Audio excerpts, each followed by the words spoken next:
Pourquoi acheter en Espagne? Salut à toi et bienvenue sur la chaîne. Je m'appelle Rémi, j'ai 24 ans et j'ai réalisé plusieurs investissements immobiliers en Espagne qui génèrent de très gros revenus.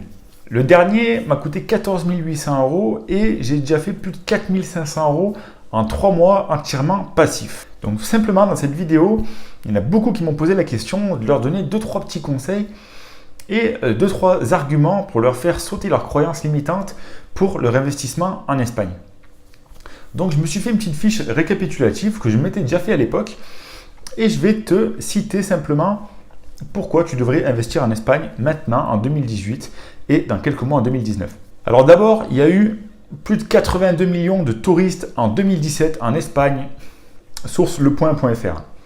C'est le deuxième pays le plus visité. Pour te donner un petit exemple, le prix au mètre carré des biens qu'on fait acheter aux investisseurs et aux personnes intéressées en bord de mer qui génèrent de très gros revenus, ça démarre entre 200, 300 à 400 euros le mètre carré. Mais minimum, généralement, c'est 200 euros le mètre carré. Des fois, beaucoup moins si c'est des gros immeubles. Un petit exemple pour mon appartement qui fait 50 mètres carrés à 3 minutes de la mer, dans la région de Castellón. Je paye 192 euros à l'année qui comprend la taxe foncière. C'est l'IBI, c'est la taxe foncière, on va dire espagnole. Et les ordures, ça veut dire 192 euros à l'année d'impôt fixe. Ça veut dire qu'en France, par exemple, pour un studio à Lyon, tu vas payer peut-être, 800, 1000 euros de taxes foncières à l'année. Là-bas, en Espagne, c'est 100 euros pour mon appartement de 50 mètres carrés en bord de mer qui génère pas mal de revenus. Avec un bien de 20 mètres carrés minimum en bord de mer, donc un studio, tu peux faire entre 6 à 9 000 euros à l'année. Ça veut dire que tu peux le payer 15-20 000 euros et tu peux faire 6 à 9 000 euros à l'année en location, que ce soit la location saisonnière, la location courte durée, mix étudiant avec professeur avant, étudiant après, etc. Tout dépend de la stratégie. Mais en général, c'est entre 6 à 9 000 euros. Donc là, maintenant, on va entamer la partie pour que tu te fasses un peu sauter tes croyances limitantes. Donc déjà, je t'ai donné des bons arguments pour investir en Espagne. Maintenant, je vais te dire en numéro 1 de mes conseils que je dis souvent à plein de gens qui me disent « Oui, mais tu es vraiment sûr que l'Espagne, ça vaut le coup ?» J'ai investi plein de biens immobiliers, j'en ai fait investir pas mal. Et là, simplement, je voulais vous poser une petite question.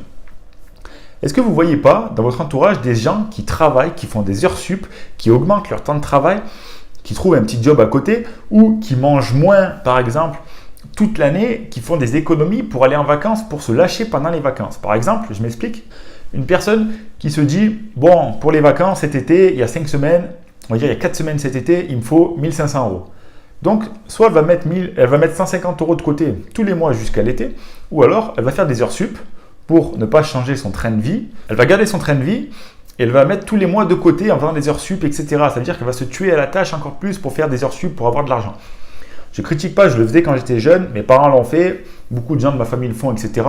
C'est normal que quand vous voulez passer des bonnes vacances, faire un peu comme ça avec les billets, c'est normal que vous vous dites toute l'année, je travaille tous les mois de l'année, j'ai que 5 semaines par an. C'est normal que dans mes 5 semaines, à Noël, une semaine à Noël généralement et 4 semaines au mois d'août ou l'été, c'est normal que je me fasse plaisir. C'est normal que je ne sois pas en train de dire oui, la glace est 3,50 €, là-bas il y en a une à 3 €. Donc pour tout vous dire que les vacanciers, je pense que vous m'avez compris, les vacanciers ne sont pas là en train de regarder. Les vacanciers arrivent, ils prennent une chambre clean parce qu'ils veulent dormir comme il faut, confortablement. Ils ne veulent pas dormir sur un matelas épais comme ça que ça leur casse le dos. Ils ne veulent pas être à 300 km de la plage.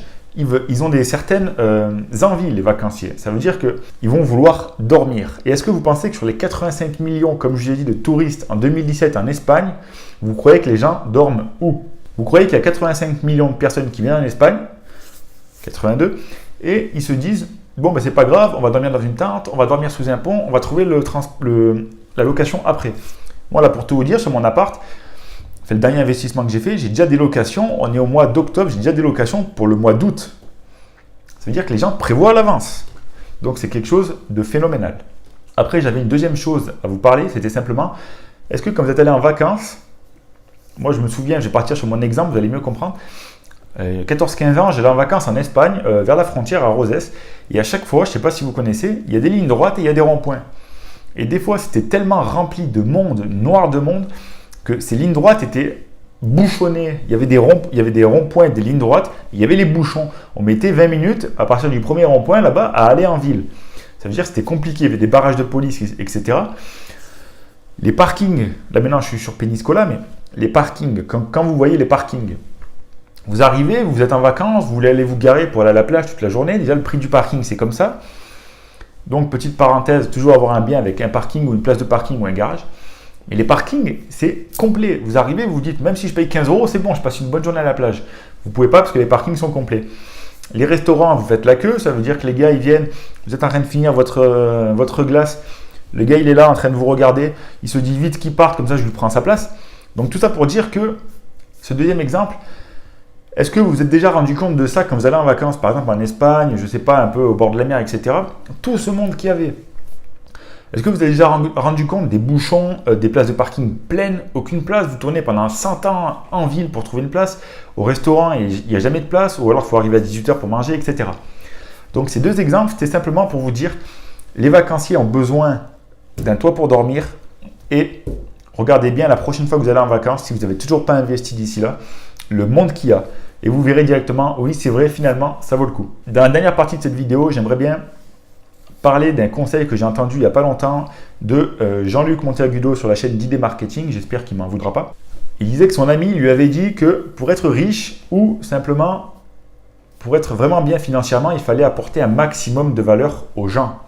Qu'est-ce que c'est apporter de la valeur? Ça veut dire par exemple, une personne qui écrit un livre à 2 € qu'il vend à 10 €, déjà de une, il se fait de l'argent sur le livre, mais il apporte un maximum de valeur parce qu'il impacte un maximum de gens avec les connaissances qu'il y a à l'intérieur du livre. C'est-à-dire que les gens vont payer pour avoir ces connaissances. Ça va leur apporter de la valeur et lui, il va apporter de la valeur aux gens en leur apportant des connaissances qu'ils n'avaient pas. Donc j'espère que vous avez compris, j'espère que je me suis fait comprendre. Simplement pour en venir au fait que quand vous offrez un toit aux gens pour dormir, pour moi, c'est la valeur numéro 1 que vous pouvez apporter et c'est ce qui va vous rendre le plus riche possible. Simplement pour vous dire que plus vous allez apporter de la valeur aux gens et plus vous allez gagner de l'argent et vous enrichir. Donc simplement, je pense que l'immobilier, c'est un des meilleurs effets de levier pour gagner de l'argent et pour s'enrichir.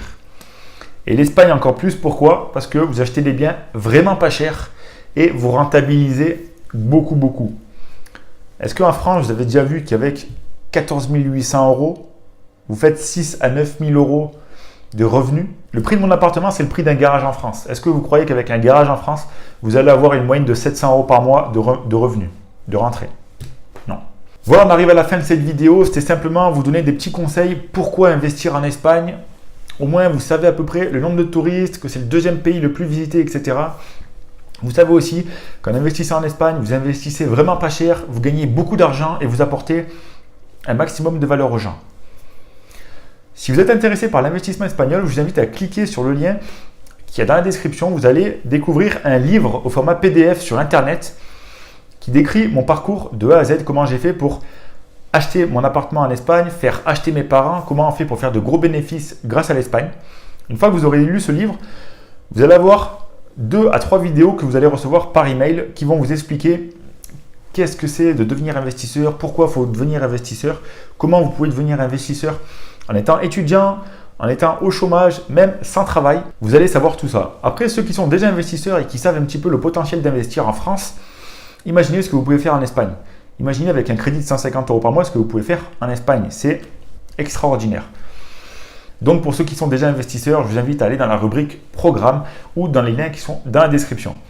On arrive à la fin de cette vidéo et je vous invite à vous abonner, cliquez sur s'abonner, cliquez sur la petite cloche, comme ça vous allez recevoir plein de nouveaux conseils privés. Je vous invite aussi à mettre un petit pouce, ça fait toujours plaisir et donnez-moi vos ressentis dans les commentaires. Qu'est-ce que vous en pensez?